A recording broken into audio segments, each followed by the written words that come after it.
What came first, the word orange in reference to the color or the word orange in reference to the fruit? You might be tempted to say the former. However, the name of the fruit came before the name of the color, not the other way around. The origin of the word orange traces back to the origin of the fruit itself in the Indian subcontinent. Its etymology traces back to a Dravidian language in southern India, a language group that predates the arrival of Indo-Europeans. Citrus fruit traces back to Southeast Asia and was selectively cultivated in various forms to produce what is roughly similar to the modern sweet orange. The name would change over the course of time and space before becoming what is now known as orange in Britain and the rest of the English-speaking world.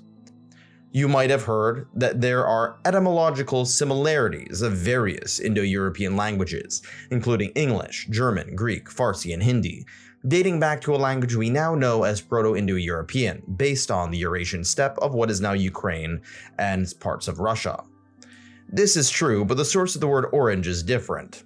As stated before, it traces back to a non-Indo-European language, most likely a Dravidian language in southern India, where these fruits were cultivated, before being adapted by the Indo-European Sanskrit language in the Indian subcontinent, and then making slight variations across various geographies until we get to the British Isles. So if the word orange for the fruit came before the word orange in reference to the color, then what was the color orange called before then? Well, it probably had multiple vague names depending on where and when you were.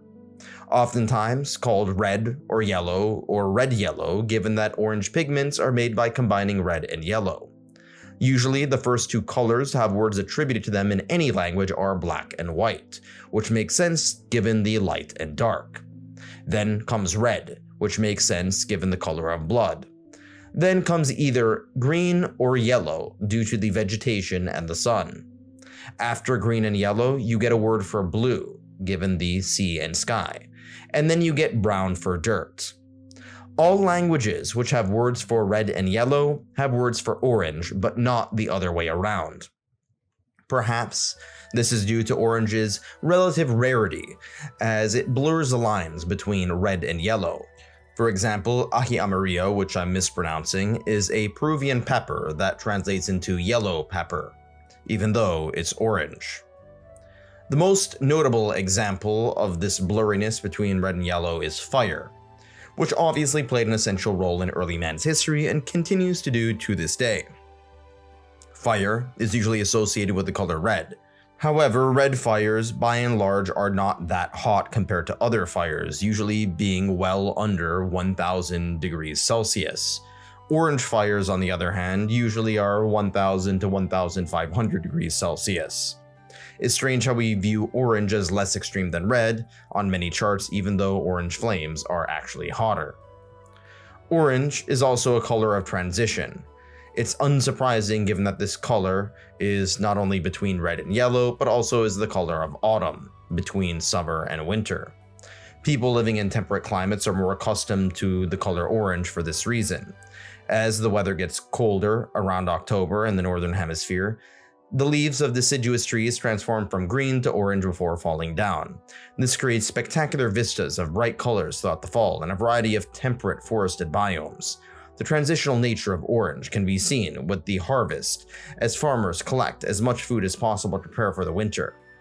One of the most iconic foods of this period is the pumpkin, related to the squash, a family of plants native to the Americas. The orange color is due to carotenes, a pigment constructed from various unsaturated hydrocarbon-based organic matter, found in carrots, sweet potatoes, and a variety of other plant-based foods, usually from the roots and tubers of various types of plants. In the Americas, pumpkins are famed for their size and bright orange color, being iconic for the season.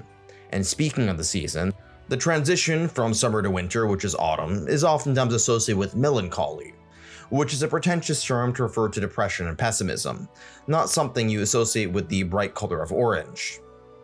In comes the holidays of Halloween, a holiday whose color palette is primarily composed of orange and black.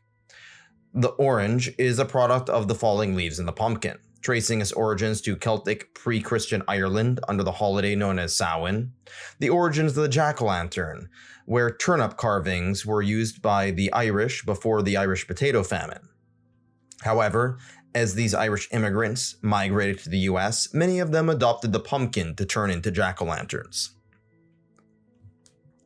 With the US being the foremost cultural influencer in the world, the color orange has been associated with Halloween, the spooky season, and the transition from summer to winter. However, in many other cultures, you see different forms of symbology. For example, in much of Southeast Asia, where Buddhism reigns supreme, orange is associated with a rejection of hedonistic worldly pleasures. After all, Buddhist monks must abstain from those said pleasures and desire.